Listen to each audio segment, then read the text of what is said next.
আসসালামু আলাইকুম। আপনারা সকলে কেমন আছেন? আশা করি সবাই ভালো আছেন।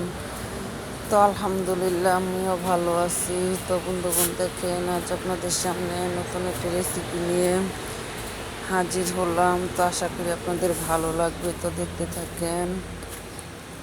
প্রথমে আমি পরিমাণ মতো পানি নিলাম, পরিমাণ মতো লবণ নিলাম, আর 2 চামচ চিনি নিলাম। তো এটা নিয়ে এখন আমি পরিমাণ মতো একটু সয়াবিন তেল দিয়ে দিলাম। দেওয়ার পরে এটা আমি ভালো করে একটু ঘুটে নিব হাত দিয়ে। লবণ, চিনি, তেলটা যাতে ভালো করে মিশ্রণ হয়ে যায়। তারপরে বন্ধুগণ দেখতে থাকেন, সুন্দর করে আমি এটাকে ঘুটে নিব। তো আমি সুন্দর করে এটা ঘুটে নিয়েছি। নেওয়ার পর এখন আমি পরিমাণ মতো কিছু আটা দিয়ে দিব। তো এখানে আপনারা চাইলে আটা পরিবর্তে ময়দাটা দিতে পারেন, ময়দাটা দিলে আরও ভালো হয়। তো আমার ময়দা ছিল না, তাই আমি অল্প একটু ময়দা দিছি আর সবটুকু আটা দিয়ে দিছি। আপনারা চাইলে সবটুকু ময়দা দিতে পারেন কিংবা আটা ময়দা মিশিয়ে দিতে পারেন, তাতে কোনো সমস্যা নেই। আমি এখানে পরোটা তৈরি করব, তো আপনারাও চাইলে এটা করতে পারেন। তো পরোটাটা হবে একদম মোলাম, মচমচে, নরম, তুলতুলে, সহজে শক্ত হবে না। আর এটা আপনারা চাইলে নর্মালেও 2-3 দিন রেখে খেতে পারেন, ফ্রিজও 1 মাস রেখে খেতে পারেন, কোনো সমস্যা নেই। হালকা সেকা দিয়ে রেখে দিতে পারেন। তো দেখেন মশলা দিলে আমার ডোটা কিন্তু হয়ে গেছে। এখন আমি সুন্দর করে এটা কেটে নিয়েছি পিস পিস করে। দেখেন পিস পিস করে কেটে এখন আমি ভালো করে ডলে নিলাম। তো এখন দেখেন এটা সুন্দর করে আমি চেপে চেপে চেপে চেপে গোল গোল করে একটি ডো তৈরি করে নিব। এটা সমান করলে হবে না, এরকম করে করতে হবে, তাহলে ভিতর থেকে অনেকগুলো ভাঁজ পড়বে আর এটা মুলাম থাকবে, খেতেও ভালো লাগবে।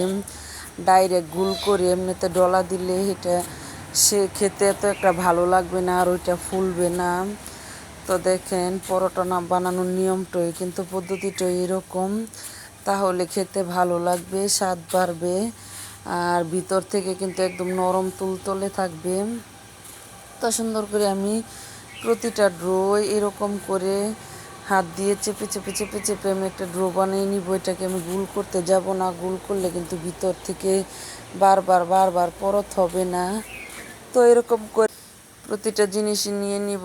তো যারা প্রথম থেকে শেষ পর্যন্ত আমার ভিডিওটা দেখবেন বা এই পর্যন্ত আসছেন, প্লিজ ফুল দেখবেন, একটি লাইক দিবেন আর কমেন্ট করবেন। ফুল যদি না দেখেন আমি কিন্তু ওয়াচ টাইমটা পাবো না। দেখেন এতগুলো ওয়াচ টাইম পূরণ করা সম্ভব না আপনারা যদি ভিডিও ফুল না দেখেন। 4000 ঘন্টা এটা সাধারণ কথা না। তো মাশাল্লাহ দিলে আমার ড্রো হয়ে গেছে। এখন আমি ডলে নিচ্ছি। তো প্রতিটা রুটি আমি এরকম করে গোল গোল করে ডলে নিব। তো ডলে নেওয়ার পরে দেখেন আমি এটাকে আরও প্রসেস করব, তো সেটা আপনাদের সাথে পরেই শেয়ার করছি। তো এখন দেখেন আমি ডলে নিচ্ছি। তো মাশাল্লাহ দিলে দেখেন আমার কিন্তু একে একে ডলাটা হয়ে গেছে। এখন আমি যে প্রসেসটা করব সেটা হলো সুন্দর করে গোল করার পরে এটা আমি মাজেদা কেটে নিব। তো আমি মাজেদা কেটে নেওয়ার পরে তারপর এরকম বলে বলে বলে বলে বলে বলে বলে বলে লম্বা একটি সুতোর মতো তৈরি করব। তো দেখতে থাকেন। আসলে খাবারের রেসিপির পদ্ধতির কিন্তু শেষ নেই, কিন্তু এটা কিন্তু আমরা চাইলে সাধারণ 4 কোণের করে বা এমনিতে ডোলে বানিয়ে ফেলতে পারতাম, কিন্তু এতটুকু পদ্ধতি গ্রহণ করার কারণ হলো কি, পরোটাটা কি মুলাম থাকবে, সফট থাকবে, খেতে ভীষণ মজা হবে। শুধু মজা হবে সে কারণে, আর এটার ভিতরে কি অনেকগুলো পার্ট হবে, পরোটাটার ভিতরে অনেকগুলো পার্ট হবে, তার কারণে এতটা কষ্ট। তো এখন আমি লম্বা ড্র করে তারপর গোল করলে মুড়িয়ে এখন আবার সুন্দর করে একটি গোলাকার তৈরি করে ফেলছি দেখেন। তো এখন আমি সুন্দর করে এটাকে গোল করে সুন্দর করে আবার এই লাস্ট আমি ডলে নিব। তো এরকম করে সবগুলো বানিয়ে নিছি।